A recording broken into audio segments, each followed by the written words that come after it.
If we want to peace, we must be ready for the war. Gentlemen, this is what China think. Good morning, gentlemen. My today's lecture topic is South China Sea dispute. Gentlemen, to understand this dispute, let's first of all know about where is South China Sea located. South China Sea is located in between Pacific Ocean and Indian Ocean. It has three main gateways: Luzon Strait, Taiwan Strait, and Malacca Strait.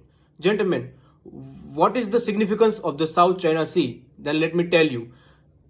55% of the India's trade is passes through South China Sea. Even 60% of the China's trade is passing through South China Sea.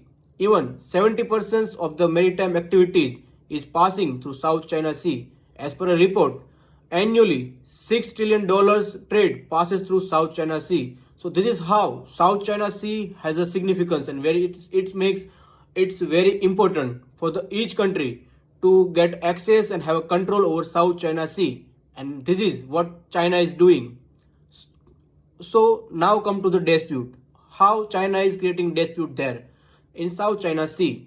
China is claiming 90% of its region of South China Sea by using 9-dash policy, where China claiming over several disputed islands and also trying to increase their island and increase their presence by creating artificial islands into the South China Sea.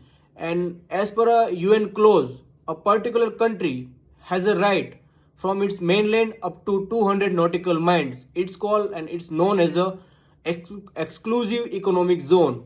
That means each country has a right up to 200 nautical miles where country can conduct maritime activity like navigation. They can also do resource finding and exploring activities. They can also do fishing activities as per the UN clause.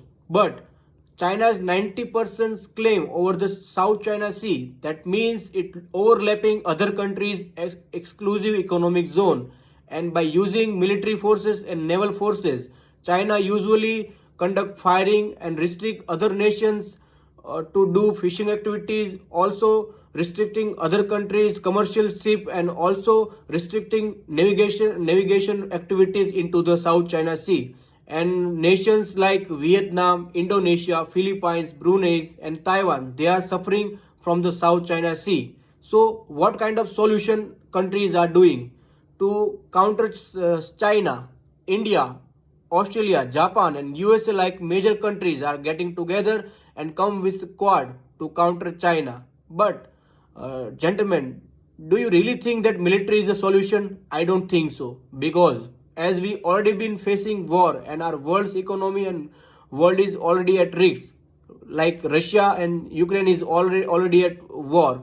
Even Hamas and Israel are already at war. Even maritime activity are at risk into the Red Sea area. At that time, we can't afford and we can't put this world at a risk if this major power come on the clash over South China Sea. I think these countries should think again and come together and discuss, and they should resolve this problem. Thank you, gentlemen.